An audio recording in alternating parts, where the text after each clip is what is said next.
اعوذ باللہ من الشیطان الرجیم بسم اللہ الرحمن الرحیم السلام علیکم ورحمۃ اللہ وبرکاتہ۔ امید کرتی ہوں آپ سب ایمان اور صحت کی بہترین حالت میں ہوں گے۔ اللہ پاک سب کو ایمان اور صحت کی بہترین حالت میں رکھے، آمین۔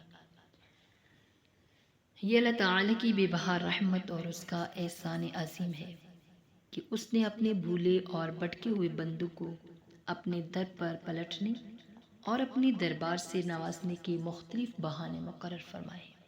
جیسے اللہ تعالی نے اپنی حکمت کے مطابق تمام انسانوں کو برابر پیدا نہیں کیا، انبیاء کرام علیہم السلام کو تمام بنی آدم میں خصوصی شرف عطا کیا۔ ان کے بعد حضرات صحابہ کرام اور ان کے نقش قدم پر چلنے والوں کے جو مراتب ہیں اور درجات کو بلند فرمائے، تو اسی طرح تمام جگہوں کو یکساں نہیں بنایا۔ کل روئے زمین میں جو مرتبہ حرم مکی، حرم مدنی اور مسجد اقصی کو حاصل ہے، وہ کسی دوسری جگہ کو نہیں۔ مساجد اور معابد کو جو عزت اور شرف عطا کیا، اس سے عام زمین جو ہے محروم ہے۔ تو انسانوں اور جگہوں کی طرح اللہ تعالیٰ نے زمانوں میں سے کچھ اوقات کو اپنے خاص قرب، مغفرت اور بخشش کا ذریعہ بنایا ہے۔ تو ان اوقات میں سے سب سے اہم رمضان المبارک کا مہینہ ہے۔ اس کے بعد پھر ذی الحجہ کے ابتدائی 10 دنوں کو خصوصی فضیلت عطا فرمائی ہے۔ اکثر مفسرین کے مطابق قرآن مجید سورہ فجر کی اس آیت وَلَيَالٍ عَشْرٍ قسم ہے 10 راتوں کی، اس سے مراد یہی ذی الحجہ کی ابتدائی 10 راتیں ہیں، اور یہ 10 راتیں نیک اعمال کے لیے سب سے زیادہ موزوں ایام یہی ہیں۔ تو دیکھیں ذی الحجہ کی راتوں میں اللہ کی رحمت کیسے چھم چھم برستی ہے، انعامات اور مہربانیوں کا کیسا پر لطف وقت ہوتا ہے۔ وہ محبوب مولا جس کی رحمت کے بارے میں جس نے کہا بالکل سچ کہا۔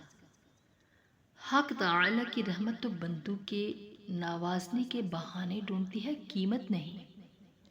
نہ جانے ہماری زندگیوں میں کتنی ہی ذی الحجہ آئے اور چلے گی، لیکن ہم اس نیکیوں کے موسم اور سیزن کی قدر نہیں کر سکے۔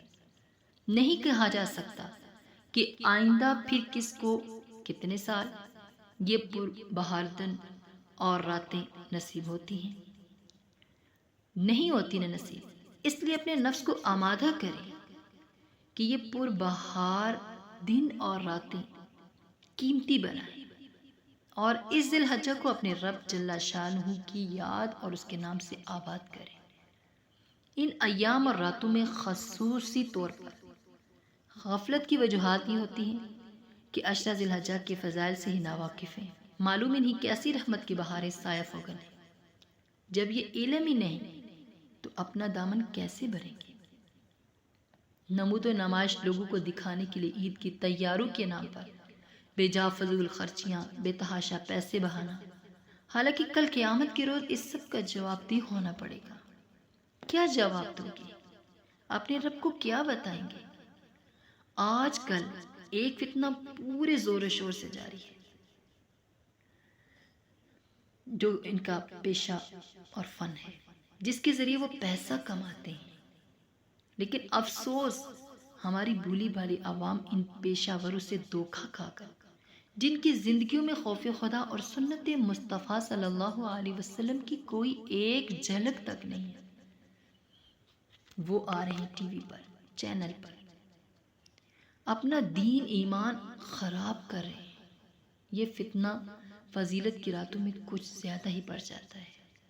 اس لیے خدا را اپنے آپ کو، ان راتوں کو، ان دنوں کو قیمتی بنائیں، اور ان راتوں میں، ان دنوں کے بارے میں اللہ نے فرمایا، بندہ میرا مجھ سے جو مانگے گا میں اس کو عطا کروں گا، میں اس کو دوں گا۔ ایک روایت میں آتا ہے، حضرت ابن عباس رضی اللہ تعالی عنہ سے روایت ہے، جناب رسول صلی اللہ علیہ وسلم نے ارشاد فرمایا، کوئی دن ایسا نہیں جس میں نیک عمل اللہ کے ہاں ان 10 دنوں کے 10 دن کون سے؟ ذی الحجہ کے عمل سے زیادہ پسندیدہ ہو۔ سبحان اللہ۔ تو لہٰذا ان دنوں میں خوب تسبیح، تحلیل، تحمید اور تکبیر کہیں۔ حضرت ابن عباس رضی اللہ تعالی عنہ سے ایک اور روایت ہے کہ رحمت للعالمین صلی اللہ علیہ وسلم نے فرمایا، اللہ تعالی کے نزدیک ذی الحجہ کے 10 دنوں سے زیادہ عظمت والا کوئی دن نہیں، اور نہ ہی ان دنوں کے عمل سے اور کسی دن کا عمل زیادہ پسندیدہ ہے۔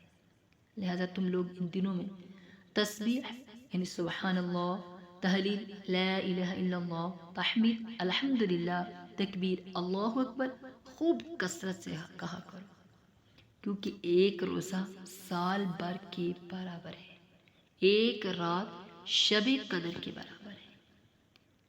تو لہٰذا ہمیں چاہیے کہ ہم اس مہینے میں خوب اور بہت زیادہ دل لگا کر اللہ کی عبادت کرے، اللہ سے مانگے۔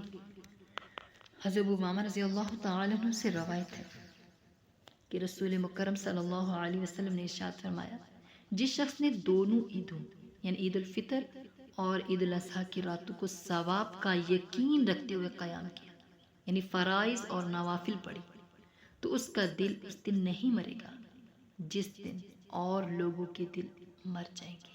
تو دیکھ رہے ان حدیثوں سے معلوم ہو گیا کہ ذی الحجہ کی راتوں میں اللہ کی رحمت کیسے چھم چھم برستی ہے، انعامات اور مہربانیوں کا کیسا پر لطف وقت ہوتا ہے۔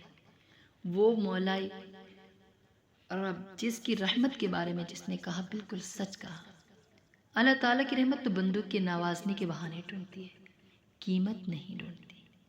لہٰذا ہمیں اپنے رب سے خوب مانگنا چاہیے۔ اللہ سے جتنا مانگیں گے، اللہ پاک خود فرماتے ہیں، خود کہتے ہیں، میرا بندہ ان دنوں جو مانگے گا، جتنا مانگے گا میں اس کو عطا کروں گا۔ اللہ سے دعا کریں اللہ تعالیٰ ہم سب کو غفلت سے محفوظ فرمائے، جس کا انجام ندامت کے سوا کچھ نہیں، اور ہمیں ان قیمتی دن اور راتوں سے خوب فائدہ حاصل کرنے کی توفیق عطا فرمائے۔ آمین ثم آمین۔